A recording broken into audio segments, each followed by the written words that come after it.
commencé aujourd'hui, elle se poursuivra demain. 70% des vols long courriers seront assurés.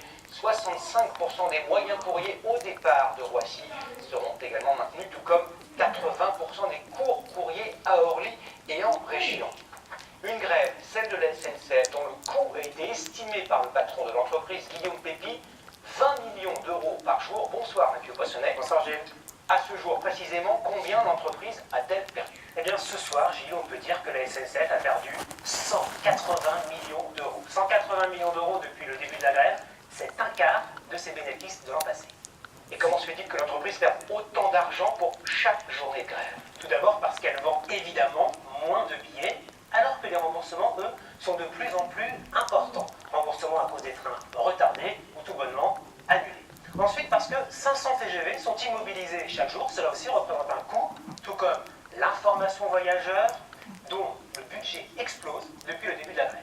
Est-ce que c'est pour faire des économies que Guillaume Pépi, le patron de la SNCF, a dit qu'il ne paierait pas les jours de repos des grévistes? Peut-être, en tout cas, la polémique est compliquée. Un cheminot, comme beaucoup de salariés français, obtient 2 jours de repos après 5 jours de travail. Oui, mais voilà, lorsque la grève vient interrompre ses journées de travail, la SNCF a indiqué qu'elle ne paierait pas l'intégralité des jours de repos. Bref, elle veut toucher les salariés grévistes au portefeuille. Les syndicats s'indignent et cette question devra être tranchée devant les prud'hommes. Merci beaucoup, Mathieu, pour ces explications chiffrées. Cette grève à la SNCF qui a des conséquences très concrètes pour des centaines de milliers de voyageurs qui ne peuvent pas se rendre au travail ou qui arrivent de plus en plus souvent en retard. Face à cette situation inédite, de nombreuses entreprises ont proposé à leurs salariés de travailler à distance, un système qui séduit de plus en plus. Un quart des Français recourent au télétravail au moins une fois par semaine. Valentin Decaux et Corinne Chevreton. C'est devenu un rituel pour Aurélie.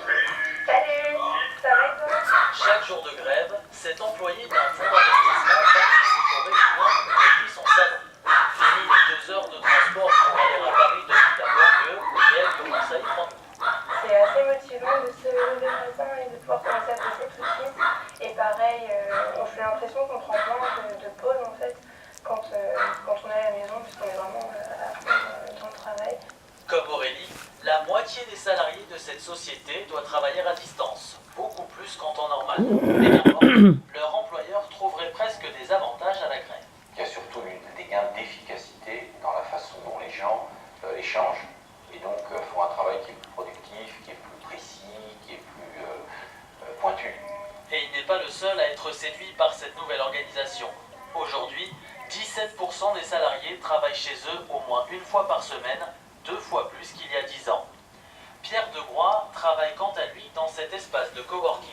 Ici, chacun peut louer un bureau pour un jour, une semaine ou plus. Pendant la grève, il en a réservé un à 2 pas de chez lui pour 20 € la journée. Alors l'ensemble des frais est pris en charge directement